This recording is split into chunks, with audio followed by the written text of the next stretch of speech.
What up, guys? The Bench Buddies are back with my Week 5 NCAA football power rankings.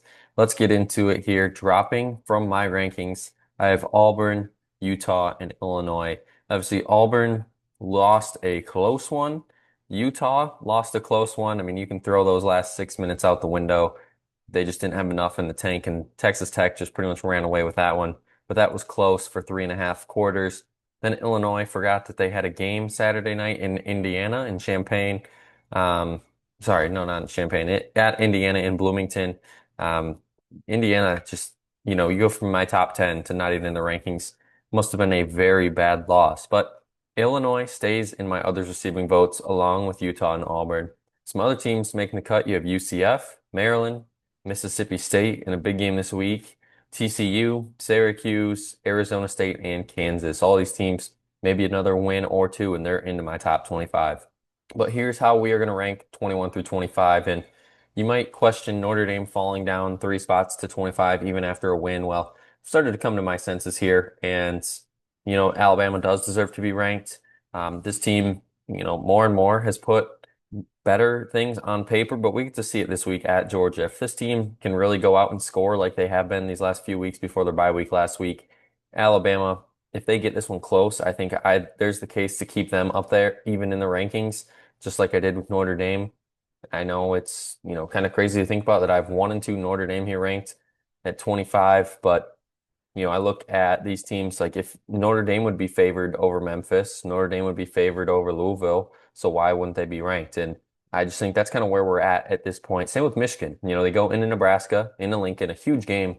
Both these teams, obviously, Lincoln is a great environment. Nebraska hasn't won a ranked game since 2016. So there's a lot on the line there for Michigan, but they get it done as they head into a bye week. So they are jumping back into my rankings as well. And like I mentioned, Louisville keeps on taking care of business, team that's not getting talked about enough. 3-0. They travel to Pitt this week, and I think if they can get that win, more people are going to start taking notice on this Louisville team. Memphis, they did the unthinkable coming back and beating Arkansas late in that one. Stopped Taylen Green when it mattered most. And that's why Memphis is joining my rankings this week. They are one of the favorites now, if not the favorite, in the group or the non-Power Four, the group of 5 teams to get to the playoff at this point because, well, they're 4-0 and they're looking on track to do so. Then you got Notre Dame, like I said. Yeah, they won, but they moved back 3 spots because some other teams just fall to them. This team has still got to prove it to me. If they can go into Arkansas and kind of do what they did against Purdue, then yeah, Notre Dame might be moving up a little more because Arkansas and Taylen Green is tough to stop. We saw Memphis somehow, some way do it late when it mattered. 16 through 20, and USC moves up 5 spots after playing a great offensive game against Michigan State. Didn't cover, but they still got the win as they travel to Champaign in Illinois this week. A huge game for both these teams. USC can really cement its legacy in the Big Ten this year and this early in the season as well with 2 wins already. It would be 2 wins in conference or 3 wins in conference. Sorry, excuse me. They already had 1 conference win. And if they can already have 3 conference wins, a road win against a ranked opponent who just got blown out, I mean, they're obviously going to be pissed off for this game. USC might vault into the top 15, top 10 in a lot of rankings. BYU at 19. A tough East Carolina team that I think a lot of people were looking that East Carolina may upset BYU, but that's not the case. I'm still all in on this BYU team. They are very good as they face their first Big 12 game this week in Deion Sanders' Colorado Buffs. Iowa State, they move back 3 spots after an off week. They're 4-0, playing good. Rocco Beck has got hit this team, and the culture there at Iowa State is, there's the belief that you're going to win every game in the fourth quarter if it comes down to it. Missouri at 17, Bo Pribula finds a gutty way to win this game against South Carolina, and they prove it to me, and I'm sure the nation, that this Mizzou team is for real this year, and they are going to be good here come SEC play as they get UMass this week. Then FSU, I know there's the argument that the AP poll has them in the top 10, but they've played nobody after Alabama, and I got to see it this week at Virginia. If they can go on the road, beat Virginia by 2 possessions or more, then I'm probably gonna put them into my top 10 just because I need to see that one more game. I know if on paper, I don't really know where any of these teams would rank. At Florida State, if played USC at a neutral site, it might lean USC. So I don't know. I'm just still a little cautious on Florida State over that win in week 1. 15 through 11, Georgia Tech, even with a win at Temple, they moved down 1. kind of same thing, just a little cautiousness because Clemson keeps on getting worse as they lost to Syracuse. So that win isn't looking any much better, but they do take care of business here as they go on the road to face Wake Forest. Texas Tech, like I said, it was a close game through 3.5 quarters, but then when it mattered most at the end, they are the closers of the Big 12, is what it seems like early this year in Utah as well. They're off this week, but they're moving up 7 spots, much deserved for those Red Raiders. Diego Pavia and Georgia State, no match for them this year as they lost to them last year. You can see there, I didn't have the score because I didn't get it in time, but they did win that game, and it was a blowout.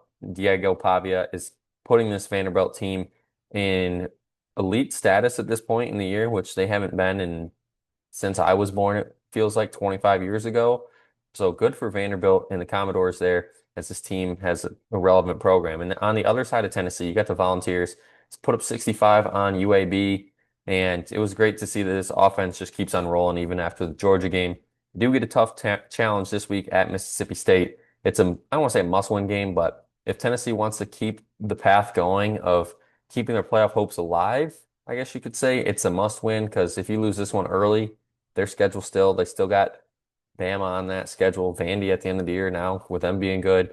So Tennessee has a lot of games that they need in front of them to, I guess, buffer because they have a buffer game. If they lose one and still go 10-2, they're probably in, but you just don't want to have that loss this early.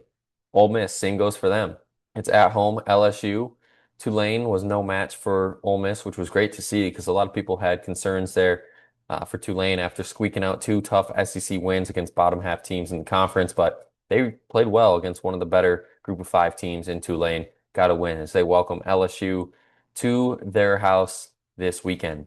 Now 10 through 6, I'm moving Texas down some more. I'm moving the Aggies down. I'm moving Georgia down, and I'm moving Penn State out of my top 5. Well, Texas, they scored 55, didn't let up any points, but I'm still just not there with Texas because they should blow out this team. Sam Houston doesn't have a win this year. So props to them for doing so. And then those other 3, they just moved down because, well, Indiana did what they did. I think they're more than deserving to be ranked this high at this point in the season with their big wins. I know maybe you can make the case to keep Georgia above Indiana, but I'm all in on Indiana at this point. There was whoever was going to win that game, I'm going to go for, and probably they were going to finish 10-2 or better. And it looks like it's going to be the Hoosiers with the schedule they have remaining. Now they can't have a letdown game this week in Iowa because Iowa's playing some good football right now. They're getting wins. May not be the prettiest way, but wins are wins. They'll somehow end up 9-3 or 8-4. And don't let Indiana can't let Iowa be that team that kind of stumbles them and then kind of kicks them down for the rest of the season. But with that performance against Illinois, I think Indiana can just keep on running the table here. And then Penn State and Georgia, ranked opponents this week. Penn State, Oregon at home. Georgia gets Bama at home. And if they win both those games, then I'm probably flip-flopping it again, putting Penn State and Georgia right above Indiana because those are some bigger opponents at this point. Maybe the same goes for A&M because they get Auburn, who has been in 2 close games, but unfortunately, it just didn't go their way there for Auburn. But all those SEC teams here, Georgia, Texas A&M, Texas, are looking to really vault themselves into the top 5. And my top 5, I think you got to keep the Buckeyes at 1. It's only fair. This team has been dominant all year. And they get Washington, who looks to keep their huge home streak alive. I think it's like 29-game home winning streak or 17 or something. It's big numbers. I know it's double digits and it hasn't been a few years since they lost at home. So Ohio State has a tough challenge there. Miami takes care of DJ Lagway in Florida. Wasn't really much of a game, or it was much of a game until late in the 4th where Miami just decided to turn it on and put them away. It's good to see there for Miami getting that win. They stay at 2 respectively. Same for LSU, staying at 3, destroy Southeast Louisiana. Like I said, they go to Oxford and play Ole Miss, and a big game for LSU because that Clemson win early in the year isn't really looking like it's as big as it was at the time. If they can get this win this week, then I think they're right back there for that case to be the #1 team in the country because we know what this LSU defense can do. So they have a dominant defensive performance against LSU. There's the argument to be made that they could possibly be 2 and even 1. In Oregon, same goes for them. Oregon's been blowing out teams and no one's really shining a light on it because, it's Oregon. They're kind of West Coast. Everybody's, I don't want to say written them off, but they're not getting enough attention this year like they did last year. And if Dan Lanning and Dante Moore can go into Penn State for a whiteout and win that game, I mean, who knows? Maybe they might be my number one team in the country this week because, that's a tough environment. Number three team in the country, go to their place and beat them. There's a lot to be said about those Oregon Ducks, and I love it that they're scoring a ton. And at number five, my last team that I'm going to talk about here is Oklahoma. Another dominant win against a ranked opponent, and that's going to be Auburn at home. Jackson Arnold did not come in there and steal a win from John Mateer, the leading Heisman favorite at this point in the season. And Oklahoma wasn't in my top 25.